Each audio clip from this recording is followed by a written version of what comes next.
Assalamualaikum students. So today we are discussing about carbohydrates.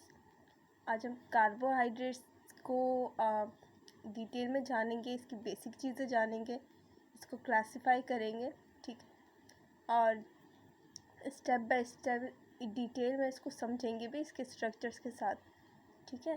तो carbohydrates नाम सुनते ही carbohydrates, carbs, आपको लग रहा होगा कि शुगर्स, मीठी चीज़ें, है ना। तो चलिए फिर स्टार्ट करते हैं और देखते हैं कि क्या एक्चुअली में कार्बोहाइड्रेट्स जो है वो सबकी सभी मीठी चीज़ें होती हैं, ठीक।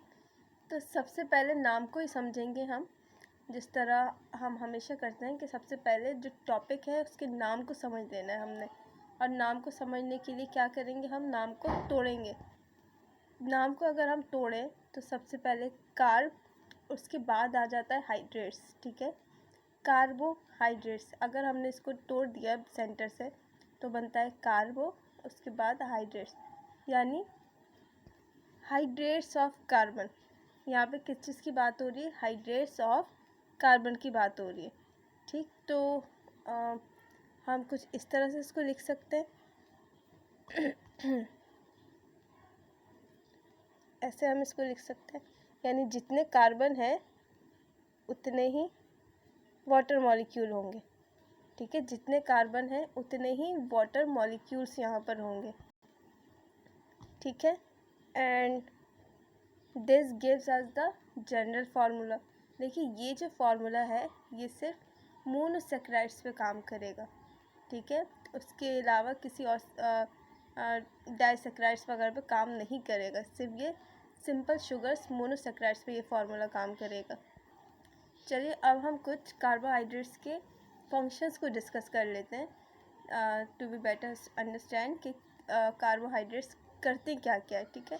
Source of energy, energy provide करते हैं, very important. They are present on exoskeleton, exoskeleton में प्रेजेंट होंगे।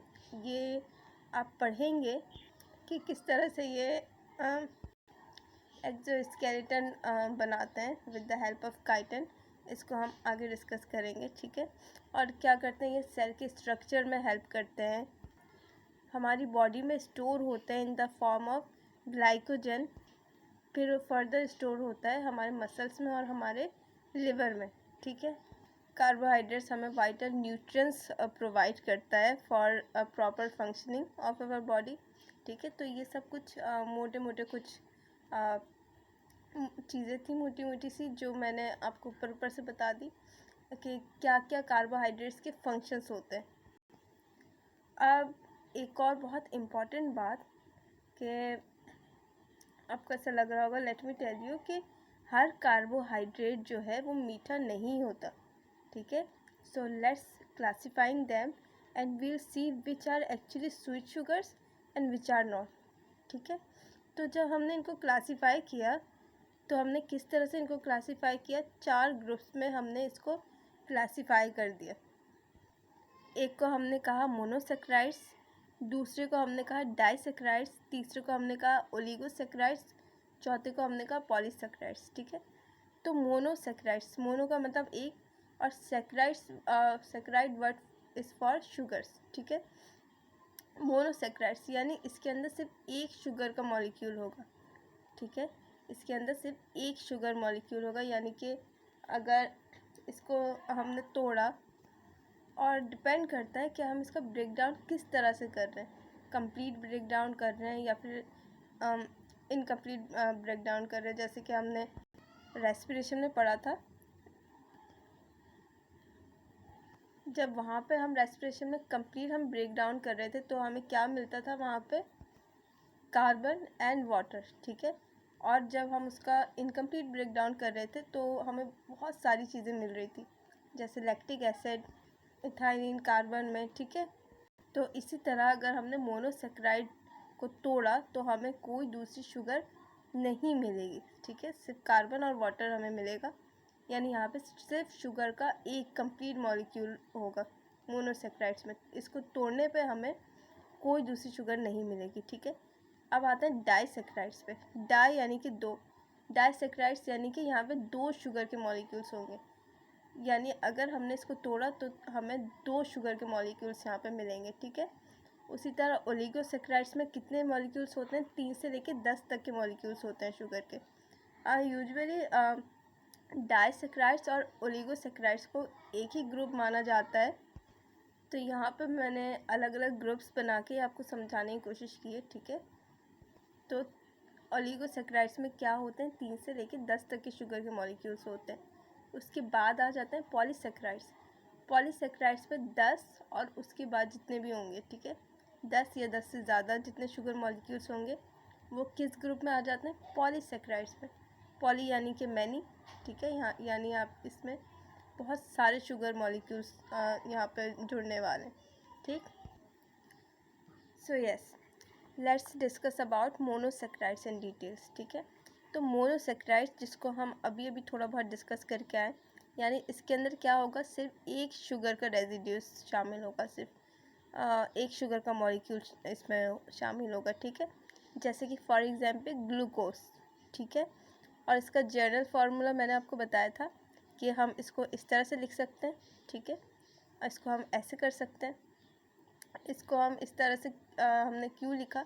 यानी कि जितने यहाँ पे कार्बन है उतने ही वाटर मॉलिक्यूल्स हैं, ठीक है। तो हमने ऐसे इसको पहले शो किया, उसको हम इस तरह लिख सकते हैं। और उसके बाद फॉर एग्जांपल यहाँ पे एग्जांपल आ जाती है ग्लूकोज की, ठीक है, C6H12O6। ये फार्मूला हर किसी को पता होता है कि ये किसका फार्मूला है? ग्लूकोज का फार्मूला है, ठीक है। और इसके अंदर कितने कार्बन के एटम्स होते हैं? 3 से लेकर 7 तक के इसके अंदर कार्बन के एटम्स हो सकते हैं, ठीक है, मोनोसेक्राइड्स में, ठीक। अब इसको क्लासिफाई करते हैं। Classification of monosaccharides on the basis of number of carbon atoms. इसको हम क्लासिफाई कर सकते हैं किस तरह से? कि इनके अंदर कितने कार्बन के एटम्स प्रेजेंट हैं, ठीक है। तो ये जो फार्मूला है ग्लूकोज का, ये ग्लूकोज का फार्मूला, ये हेक्सोसिस, ये जो 6 कार्बन वाले एटम है हेक्सोसिस, इन सब में ये वाला फार्मूला अप्लाई होगा, ठीक है। इन सब में ये वाला फार्मूला अप्लाई होगा। जैसे कि यहाँ पे कौन सा फार्मूला हमने लिखा है? C3H6O3, ठीक है। यहाँ पे आ गया C4H8O4, ठीक। उसके बाद आ गया C5H10O5। उसके बाद वही ग्लूकोज का फार्मूला जो मैंने अभी भी बताया कि इन सब में हम ग्लूकोज का फार्मूला अप्लाई कर सकते हैं हेक्सोसिस वाले में, हेक्सोसिस और इसकी एग्जाम्पल्स पे। उसके बाद आ जाता है C7H14O7, ठीक है। अब इसको हम क्लासिफाई करते हैं on the basis of number of carbon atoms, ठीक है, कि किसके अंदर कितने कार्बन के एटम्स प्रेजेंट हैं, उस तरह हम इसको क्लासिफाई कर सकते हैं। जैसे कि हमारे पास आता है ट्राइओजिस। अब एक और चीज़ मैं आपको बताती चलूँ कि ये सब जो है इनके नाम के आगे ओजिस लगेगा, ठीक है। जैसे कि ग्लूकोज में ओज आ रहा है, ठीक, इसी तरह यहाँ पे देख सकते हैं आप सबके नाम के आगे ओज आ रहा है, ठीक है। ट्राइओजिस, टेट्रोजिस, पेंटोजिस, हेक्सोजिस, हेप्टोसिस, ठीक है। ट्राई का मतलब क्या है? ट्राई का मतलब होता है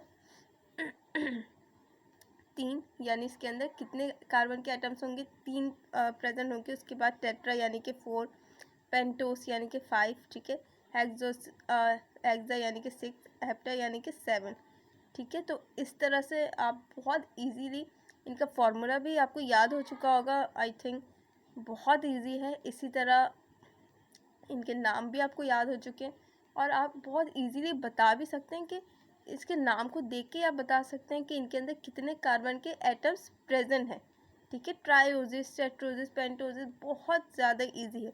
ये 3 चीज़ें तो आपको अभी याद हो जानी चाहिए। अब बात करते हैं इसकी एग्जाम्पल्स पे। अच्छा, ये जो यहाँ पे मैंने लिखा है एल्डोसिस और कीटोसिस, इसको मैं अभी छोड़ रही हूँ। इसको मैं थोड़ा बाद में जाके डिस्कस करना चाह रही हूँ ताकि आपको अच्छी तरह से समझ में आए। अभी हम बहुत बेसिक चीज़ों को समझेंगे ताकि बिल्कुल भी कंफ्यूजिंग ना लगे, ठीक है। जैसे ट्राइओजिस है, जैसे ट्राइओजिस की जो एग्जाम्पल्स है वो क्या है? ग्लिसरॉल्डिहाइड्स और डिहाइड्रोक्सी एसीटोन, ठीक है। ये आप पढ़ेंगे प्लांट्स के रेस्पिरेशन वाले चैप्टर में, वहाँ पे आपको ये सारे नाम मिल रहे होंगे। अब आ जाता है टेट्रोसिस। इसकी एग्जाम्पल्स क्या है? इसकी एग्जाम्पल्स है एरेथ्रोस और एरिथ्रियोलोस। उसके बाद पेंटोसिस, इसकी एग्जाम्पल्स है राइबोस और जाइलोस, और यहाँ पे इसकी एग्जाम्पल्स है राइबुलोस और जाइलुलोस। इसी तरह हेक्सोसिस में है ग्लूकोस और ग्लैक्टोस। उसके बाद आ जाता है फ्रक्टोस। और हेप्टोसिस की एग्जाम्पल्स क्या है? ग्लूकोहेप्टोस और सीडोहेप्टोलोस। ठीक है, तो ये क्वेश्चंस आते हैं कि इनमें से किसके अंदर कितने कार्बन के एटम्स हैं। ठीक है, जैसे कि फ्रक्टोस के अंदर कितने कार्बन के एटम्स हैं, और ये किस टाइप का शुगर है। हेक्सोसिस है, हेप्टोसिस है, पेंटोसिस है, किस टाइप के शुगर के अंदर ये फ्रक्टोस आता है। तो इस तरह के इसमें क्वेश्चंस आ सकते हैं। So it's better to be learn. तो आगे चलते हैं, अब डिस्कस करते हैं डाइसेक्राइड्स को। ठीक है, डाइसेक्राइड्स यानी अगर इसको हमने तोड़ा, इसका अगर हमने ब्रेक डाउन किया तो हमें शुगर के 2 मॉलिक्यूल्स मिलेंगे। ठीक है, कितने मॉलिक्यूल्स मिलेंगे हमें? शुगर के 2 मॉलिक्यूल्स मिलेंगे, जैसे कि फॉर एग्जांपल लैक्टोस। ठीक है, अब अगर हम लैक्टोस को देखें तो लैक्टोस बनता है गैलेक्टोस और ग्लूकोज से। दो मोनोसेक्राइड्स को अगर हम जोड़ें तो हमें क्या मिलेगा? लैक्टोस मिलेगा। यानी कि लैक्टोस को अगर हम इसका ब्रेकडाउन अगर हम करेंगे तो हमें 2 शुगर के मॉलिक्यूल्स मिल रहे हैं। ठीक है, लैक्टोस किस चीज़ कौन सा शुगर है? मिल्क शुगर है। लैक्टोस को हम क्या कहते हैं? मिल्क शुगर कहते हैं। उसी तरह आ जाते हैं माल्टोस की तरफ। माल्टोस माल्ट शुगर है। माल्टोस किससे बनता है? ग्लूकोज से और ग्लूकोज से। ठीक है, 2 ग्लूकोज के मॉलिक्यूल्स को जोड़ के माल्टोस बनाया जाता है। ठीक उसके बाद आ जाते हैं हम आइसोमाल्टोस पे, जो इसी का ही आइसोमर है। इसको भी बनाया जाता है 2 शुगर के मॉलिक्यूल्स से। डिपेंड करता है कि उनके अंदर बॉन्ड किस तरह से बन रहे हैं, किस तरह से वो शुगर्स आपस में जुड़ रहे हैं, ये हम देखेंगे। इनके स्ट्रक्चर्स जब हम करेंगे उस टाइम हम इनको अच्छी तरह से देखेंगे। इनका डिटेल में 1 बाय 1 हम सबका स्ट्रक्चर करने वाले हैं, तब आपको चीज़ें बिल्कुल क्लियर हो जाएगी कि किस तरह से ये बॉन्ड बनाएंगे तो क्या बनेगा, किस तरह से इनका ब्रेक डाउन होगा तो ये क्या निकलेगा इसके अंदर से। ठीक है, इसी तरह सुक्रोस आ जाता है हमारे पास, जो क्या है? टेबल शुगर है, कैन शुगर है। ठीक है, वो भी बनता है किससे? ग्लूकोज से और ग्लूकोज। ठीक है, तो इस तरह इनको बनाया जाता है। अच्छा, एक और चीज़ होती है रिड्यूसिंग शुगर्स और नॉन रिड्यूसिंग शुगर्स। ठीक है, तो ये मैं थोड़ा बाद में आपको बताना चाह रही थी, लेकिन यहाँ पे मैं बता देती हूँ कि ये जो सुक्रोस है वो किस में आता है? नॉन रिड्यूसिंग शुगर्स में आता है सुक्रोस।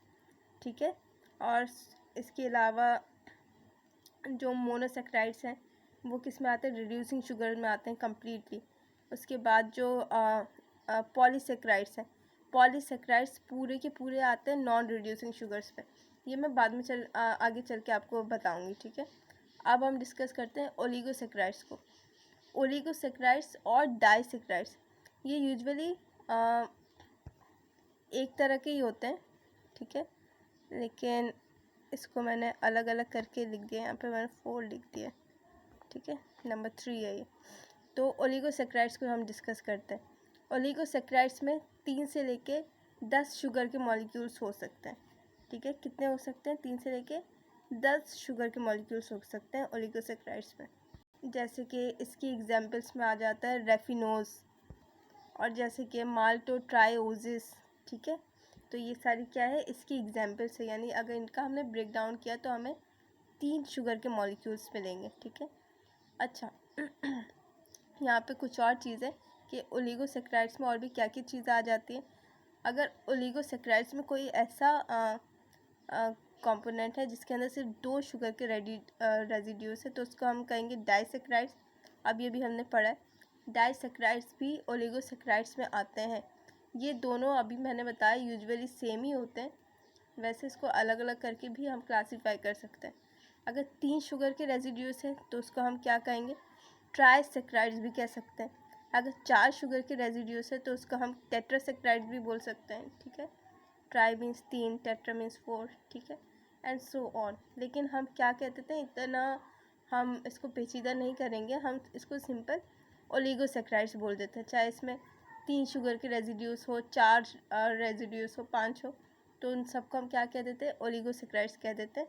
वैसे इनके अलग अलग नाम इस तरह भी कह सकते हैं हम, ट्राइसेक्राइड्स, टेट्रासेक्राइड्स, ठीक है। अब आते हैं हम नंबर 4 पे, पॉलीसेक्राइड्स, यानी जिसमें 10 या इससे ज़्यादा शुगर के मॉलिक्यूल्स जुड़े हुए होंगे। और इसके एग्जाम्पल्स क्या क्या है, ग्लाइकोजन और स्टार्च, ठीक है, जिसके अंदर 10 या 10 से ज़्यादा शुगर के रेजिड्यूज प्रेजेंट होते हैं। अब इसको हम क्लासीफाई कर सकते हैं, इसके टाइप्स को देख सकते हैं। क्लासीफाई हम इसको किस बेस पे करेंगे, on the basis of monomeric unit, ठीक है, कि कौन सा यूनिट है ये, होमोपॉलीसेक्राइड्स है या हेट्रोपॉलीसेक्राइड्स है। होमोपॉलीसेक्राइड्स में क्या होगा, एक ही तरह के शुगर्स जुड़ के बनेंगे इसमें, होमो यानी कि सेम, और हेट्रो में क्या होगा, डिफरेंट तरह के शुगर्स जोड़ के इसको बनाया गया होगा, ठीक है, यहाँ लिखा हुआ भी है मैंने, same sugar residues and different sugar residues, ठीक है। तो सबसे पहले होमोपॉलीसेक्राइड्स को हम देख लेते हैं। इसमें जो सबसे पहले वो क्या है, हमारे पास स्टार्च है, ग्लाइकोजन है और सेल्यूलोज है। उसके बाद हमारे पास क्या है, एन्यूलिन है और काइटिन है। ये वही काइटिन है जो एक्सोस्केलेटन में प्रेजेंट होता है, ठीक है। आज मेरा गला बहुत ज़्यादा ही ख़राब है, इसलिए बहुत प्रॉब्लम हो रही है मुझे बोलने में, बाय द वे, ठीक है। अब हम देखते हैं हेट्रोपॉलीसेक्राइड्स को, ठीक है। तो इसके अंदर आ जाता है हमारे पास हेप्रिन, ठीक है, हेप्रिन वही जो ब्लड को कोआगुलेट नहीं होने देता, वही वाला हेप्रिन। उसके बाद आ जाता है केराटिन सल्फेट। एक होता है केराटिन जो प्रोटीन होता है, ठीक है, हमारे बालों का जो प्रोटीन होता है, हम उस केराटिन की बात नहीं कर रहे। यह है केराटिन सल्फेट जो कि एक हेट्रोपॉलीसेक्राइड है, ठीक है। उसके बाद आ जाता है हमारे पास ये hyaluronic acid. Hyaluronic acid it's a very interesting heteropolysaccharide. अगर आपको ब्यूटी में इंटरेस्ट है तो आपके लिए ये बहुत ही इम्पॉर्टेंट चीज़ है। ये वही चीज़ है जो फिलर्स में, बोटॉक्स में, उन सब चीज़ों में यूज़ की जाती है। लिप्स को प्लम दिखाने के लिए जो इंजेक्शन जो यूज़ किए जाते हैं वो क्या होता है, it's nothing but hyaluronic acid, ठीक है। इसी को आपके फेस पे, आपके लिप्स पे इंजेक्ट किया जाता है फुलनेस दिखाने के लिए, ग्लोइंग स्किन दिखाने के लिए। और इसकी मज़े की बात यह है कि ये बिल्कुल एक नेचुरल चीज़ है, इसका कोई साइड इफ़ेक्ट नहीं है, ये आपकी बॉडी में प्रेजेंट होता है ऑलरेडी, ठीक है। हमने पढ़ा था कि जो हमारी जो स्किन है, हमारी स्किन के नीचे जो मोस्ट अबंडेंट प्रोटीन है वो क्या है, कोलेजन है, ठीक है। जैसे कोलेजन भर भर के हमारी स्किन के नीचे प्रेजेंट होता है, तो उसी कोलेजन में ये हाइलुरोनिक एसिड भी पाया जाता है, ठीक है। ये भी हमारे स्किन में भर भर के पड़ा है, ठीक है, बहुत ज़्यादा भर भर के पड़ा है। तो इसको हम एडिशनल थोड़ा सा जहाँ पे ज़रूरत महसूस होती है वहाँ पे अगर ऐड कर दें तो उससे क्या होता है, जैसे कि लिप्स को फुलर दिखाने के लिए ऐड करते हैं, स्किन में ग्लो स्किन के लिए इसके इंजेक्शंस को यूज़ किया जाता है, चीक्स को फुलर दिखाने के लिए यूज़ किया जाता है, ठीक है। और ये क्या करता है, वाटर को एब्जॉर्ब करने की इसके अंदर क्वालिटी होती है। तो इसको थोड़ा सा भी अगर आपने अपनी स्किन पे इंजेक्ट कर दिया तो ये वाटर को एब्जॉर्ब करके वहाँ पे एक फुलनेस शो कराता है, यानी चीक्स वगैरह आपकी बहुत गुजी गुजी सी नज़र आती है, ठीक है। तो ये है वो हाइलुरोनिक एसिड, ठीक। उसके बाद आते हैं हम कॉन्ड्यूटिन सल्फेट पे। ये जो कॉन्ड्यूटिन है, ये आपको पता है कि ये क्या होता है, कार्टिलेज प्रोटीन होता है, लेकिन ये कार्टिलेज प्रोटीन नहीं है, ये क्या है, ये हेट्रोपॉलीसेक्राइड्स है, कॉन्ड्यूटिन सल्फेट है ये, ठीक। अब यहाँ पे हम इनका मोनोमर देख लेते हैं ज़रा। ये जो स्टार्च है, ग्लाइकोजन है और ये जो सेल्यूलोज है, इनका मोनोमर यूनिट क्या है, ग्लूकोज है। इन तीनों का मोनोमर यूनिट क्या है, ग्लूकोज है। और ये जो इन्युलिन है, इसका क्या है मोनोमर यूनिट, फ्रक्टोज, इनुलिन का मोनोमर यूनिट जो है फ्रक्टोज है, और जो काइटिन है इसका मोनोमर यूनिट क्या है, नैग इसको हम कह सकते हैं, NAG नैग, यानी जो इसकी फुल फॉर्म है वो क्या है, N एसिटाइल ग्लूकोसामिन। ठीक है, इसकी फुल फॉर्म ये है, बहुत ही इंपॉर्टेंट चीज़ है ये। और ये जो काइटिन है ये कहाँ कहाँ पाया जाता है, where it is found in the fungal cell wall. ठीक है, एक्सोस्केलेटन ऑफ आर्थ्रोपोड्स, इन सब जगहों पे ये पाया जाता है, और ये बहुत इंपॉर्टेंट चीज़ है। ठीक है, तो वीडियो आज बहुत ही ज़्यादा लंबी हो चुकी है। मैंने इस वीडियो को बहुत ही ज़्यादा सिंपल करके आपको समझाने की कोशिश की है। इस टॉपिक को बहुत ही ज़्यादा सिंपल तरीके से मैंने एक्सप्लेन किया है आपके सामने, ताकि आपको जो कार्बोहाइड्रेट्स को लेके जो भी कंफ्यूजन है आपके जहन में वो दूर हो जाए। अब इसके बाद एक और हमारा टॉपिक रहता है इस टॉपिक से रिलेटेड, और वो है स्ट्रक्चर्स। ठीक है, अब हम वन बाय वन इनका स्ट्रक्चर देखेंगे कि किस तरह से ये आपस में जुड़े हुए होते हैं, किस तरह से ये बॉन्ड बनाते हैं, कैसे जुड़ते हैं, कैसे टूटते हैं। ठीक है, तो अगर ये वीडियो आपको समझ में आ गई हो तो इस वीडियो को लाइक करें, अपने फ्रेंड्स के साथ शेयर करें, और चैनल को सब्सक्राइब करें। और अगर आप किसी टॉपिक से रिलेटेड एक्सप्लेनेशन चाहते हैं तो do let me know in the comment section. Thank you.